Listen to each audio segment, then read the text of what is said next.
লিল্লাহি তাকবীর। বিশ্বনবী দোয়া করতেন, আল্লাহুম্মা রযুকনা শাহাদাতান ফি সাবিলিক।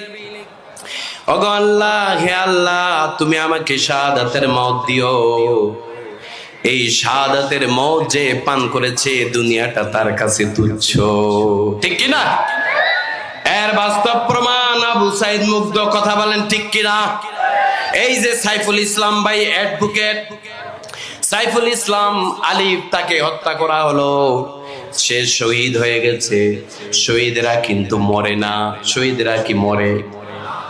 শহীদের মর্যাদা এত বেশি, আল্লাহ তাআলা নিজেই বলেছেন, ওয়ালা তাকুলু লিমান ইউকতালু ফি সাবিলিল্লাহি আমওয়াত বাল আহইয়াউ ওয়ালাকিন লা তাশউরুন। আল্লাহু আকবার। কার কথা? আল্লাহ বলছে, যারা আল্লাহর রাস্তায় জীবন দেয়, আল্লাহর রাস্তায় শহীদ হয়, এদেরকে তোমরা মৃত বলো না। কি বলো না? মৃত বলো না। আল্লাহ তাআলা কবরের মধ্যে জান্নাতের রিজিক তাদের জন্য ব্যবস্থা করে দেন। সুবহানাল্লাহ। শহীদের মর্যাদা আপনারা চান কিনা? যারা শহীদ হবে এদের জন্য আল্লাহ হাবিব বলেছেন, যারা শহীদ হবে দুনিয়া থেকে শহীদ হওয়ার সঙ্গে সঙ্গে মাত্র জান্নাত যাওয়ার ডিসটেন্সটা হবে, পার্থক্য মাত্র এতটুকু হবে, মাঝখানে একটা মাত্র পুল থাকবে। এই পুলটা পার হলেই সে জান্নাতে চলে যাবে। সুবহানাল্লাহ। আমাকে শহীদ করে সেই মিছিলে শামিল করে নিও।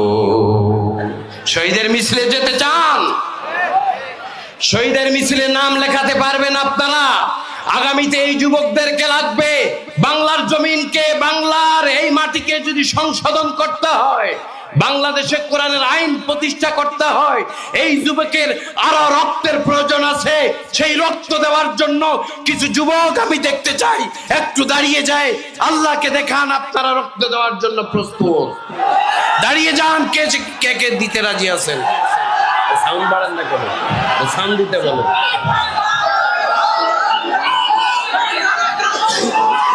আল্লাহ তোমার এই বান্দাগুলোকে কবুল করে নাও, আমিন। হে আল্লাহ, তুমি দেখো আগামীতে আরো সংকটময় সময় আসতেছে। ভারত আমাদের বিরুদ্ধে ষড়যন্ত্র করতেছে, কাশ্মীরের মতো, মায়ানমারের মতো, আর ফিলিস্তিনের মুসলমানদেরকে যেভাবে তারা হত্যা করতেছে, আমাদেরকে সেভাবে মারার ষড়যন্ত্র চলতেছে।